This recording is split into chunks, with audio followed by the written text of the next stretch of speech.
Vamos começar a terça-feira. O Carla Bigato, André Coutinho. Eu sei que vocês já foram crianças um dia. Faz um pouco de tempo. Não, eu sou ainda. Não lembro. Ah, tá, então. Eu continuo. Sabe aquela brincadeira que tinha de batata quente? Você pegava ali, normalmente era uma bola, né? Ficava passando de mão em mão. Alguém ficava cantando, né? Batata quente, quente, quente, quente, quente, queimou. Né? E quando queimava, a pessoa saía do grupo, saía da brincadeira, ficava ali de costas. Normalmente era uma roda. Muito bem. É exatamente o que estão brincando agora os ministros do Supremo Tribunal Federal, no caso envolvendo o ex-juiz, agora ministro Moro, e o ex-presidente Lula. Como a nossa colunista Mônica Bergamo já tinha antecipado no meio do feriado, na semana passada, foi adiar a decisão do Supremo Tribunal Federal referente ao pedido de habeas corpus de Lula feito pelos advogados de defesa do ex-presidente. Querem a suspeição do hoje ministro Sérgio Moro na condenação que já foi determinada no caso do triplex do Guarujá. Os advogados de Lula entraram com um pedido no ano passado, assim que Moro foi indicado pelo presidente Jair Bolsonaro como futuro ministro do seu governo.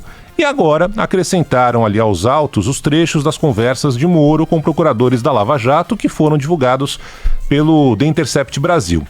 O processo começou a ser julgado ano passado. 2 votos foram dados, da ministra Carmen Lúcia e do ministro Edson Fachin, votos pela manutenção da condenação de Lula.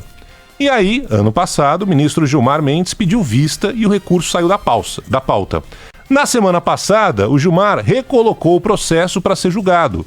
Faltavam os votos dele, Gilmar Mendes, do ministro Ricardo Lewandowski e do decano Celso de Mello. Só que aí começa a polêmica do momento.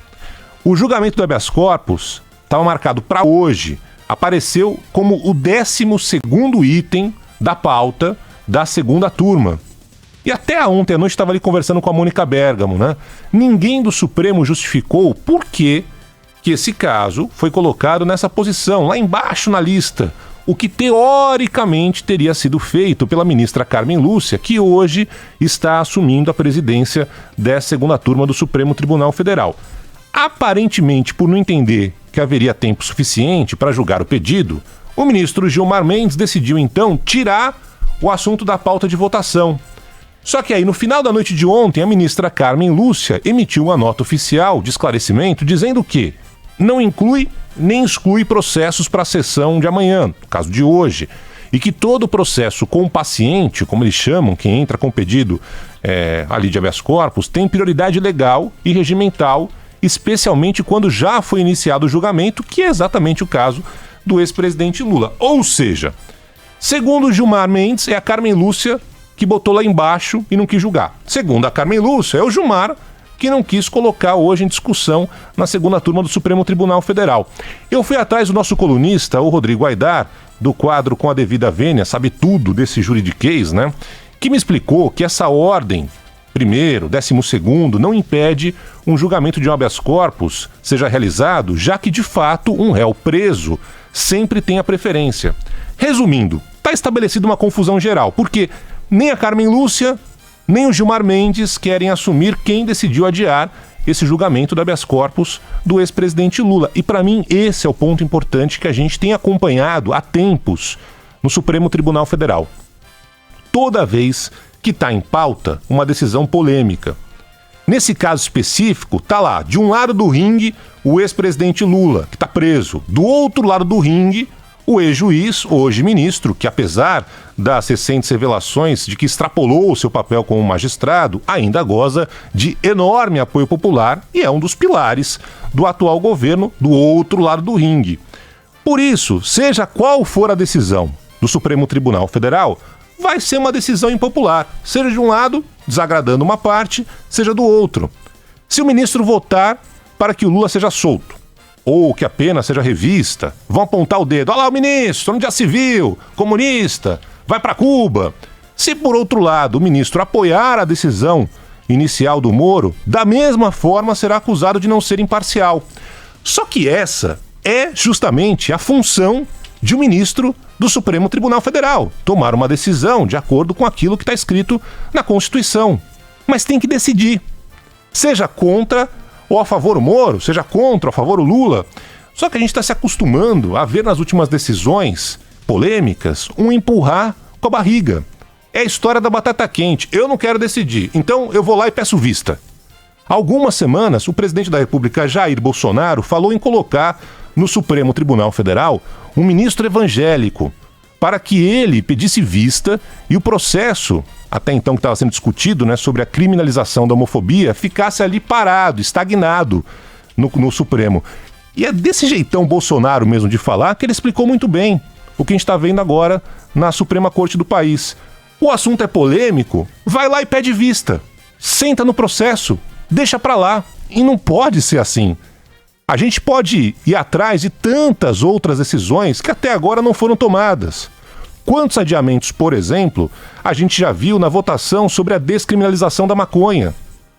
Desde 2016, há uma discussão inacabada se mantém ou não a prisão em segunda instância, até agora nada. E eu não estou falando isso porque é o caso do Lula. Podem decidir que o Lula fique o tempo que for na cadeia, mas pelo menos que decidam. O que fica estranho é que são ministros, bem remunerados, carro oficial, mordomias, já sabemos que tem lagosta, camarão, vinho, né? E aparentemente ficam ali com medo da opinião pública. Ninguém quer ficar com a pecha do ministro que acabou com a Lava Jato, ou que soltou o Lula, né? Ou que manteve ele preso. Ninguém quer se queimar com essa batata quente. Ninguém quer passar vergonha no avião, como a gente já viu, o constrangimento de alguns ministros. Mas lamento, vossas excelências, isso faz parte do trabalho de vocês. É o mesmo que eu chegar aqui de manhã, cedo, e dizer, eu não quero me indispor com os ouvintes. Eu sou São Paulino. Tem ouvinte que é corintiano, flamenguista, de outros times, não torce pra ninguém, odeia futebol. Só que meu papel aqui, eu vou me posicionar dentro daquilo que eu acredito. Se o ouvinte não concordar, pode mandar mensagem aqui me esculhambando, pode concordar, pode refletir, pode trocar de rádio, mas o meu papel aqui é dar opinião com base nos fatos apurados pela nossa equipe. Eu não posso chegar aqui e dizer, não quero dar minha opinião porque não quero me envolver em polêmica. O que é exatamente o que a gente está vendo em julgamentos desses daí no Supremo Tribunal Federal, que são empurrados à exaustão. E aí vem alguns atos ensaiados que tentam minimizar essa falta de ação que há tempos a gente está vendo do Supremo. Por exemplo, em meio àquele absurdo da licitação que a gente falou aqui, do banquete dos ministros do Supremo Tribunal Federal, lagosta, uísque, o presidente da corte, o Dias Toffoli, que ontem descobri, aliás eu não sabia desse apelido, né, por causa de tantos adiamentos. Sabe como é que é chamado Dias Toffoli? Não. A Dias Toffoli. Tá vendo só? Anos Toffoli. Anos Luz Toffoli. Anos Luz. Então, muito bem. Ele realizou um ato, vocês vão se lembrar, no começo desse ano, em defesa do Supremo Tribunal Federal, teve ali a OAB, governadores, entidades de classe. Só que no lugar de realizar essas ações simbólicas, que fazem barulho apenas nesses nichos, seria fundamental que os ministros do Supremo dessem uma resposta a quem paga os salários deles, que simplesmente ficam ali aguardando que eles façam seus nobres trabalhos. E de uma vez por todas se posicionem em questões polêmicas, mesmo que com isso eles desagradem um dos lados da história. Por enquanto, a batata quente está passando de mão em mão e nenhum martelo foi batido.